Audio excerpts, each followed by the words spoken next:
اچھا، جب لوگ کہتے ہیں نا کہ خون کے رشتے ہیں اور یہ ہے وہ ہے، مجھے بہت ہنسی آتی ہے. میں کہتی ہوں خون کے رشتے نہیں ہوتے، رشتے صرف پیسوں کے ہوتے ہیں. آج آپ کی جیب میں پیسہ ہے نا تو یہ سب رشتے آپ کے ہیں، اور خدا نہ خواستہ کبھی جیب خالی ہو نا تو اصل حقیقت نظر آتی ہے رشتوں کی.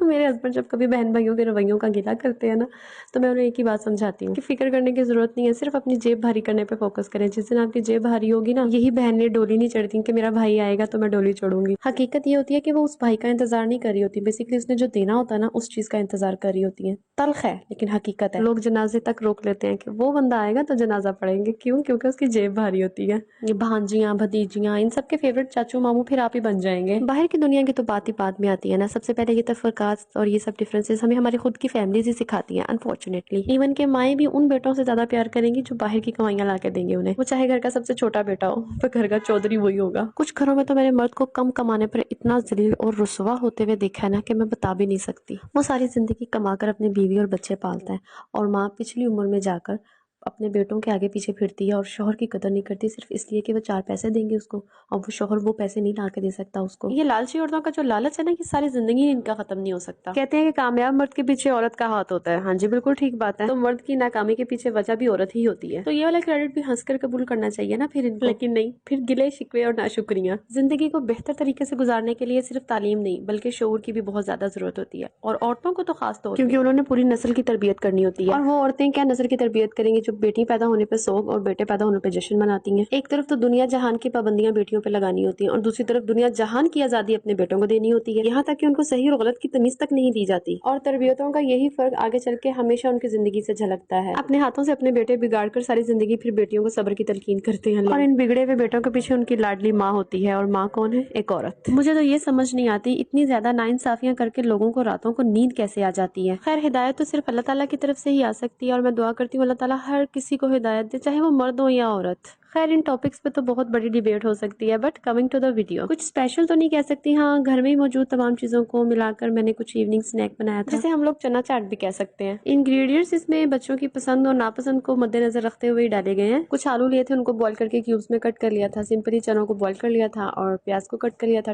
ٹماٹر بھی صرف میری وجہ سے ڈالا، ان کے بس میں ہوتا تو ٹماٹر بھی نہ ڈالنے دیتے مجھے. املی، نمک اور چاٹ مسالہ ڈال کے ان کو مکس کر لیا. اور ہاں یہ تو شام کی پھٹی ہوئی شرٹ مجھے بھی نظر آ رہی ہے. میں کیا کروں، یہ ہر شرٹ کوئی گلے سے پھاڑ لیتا ہے، لیٹا ہوا ہو یا بیٹھا ہوا ہو. اس لڑکے نے سب سے پہلے منہ میں ڈال کے شرٹ کو یہیں سے پھاڑنا ہے. بچوں کی الٹی آتے ختم کرنے کی کوئی ریسیپی آپ کے پاس ہو تو مجھ سے ضرور شیئر کیجیے گا. Thank you.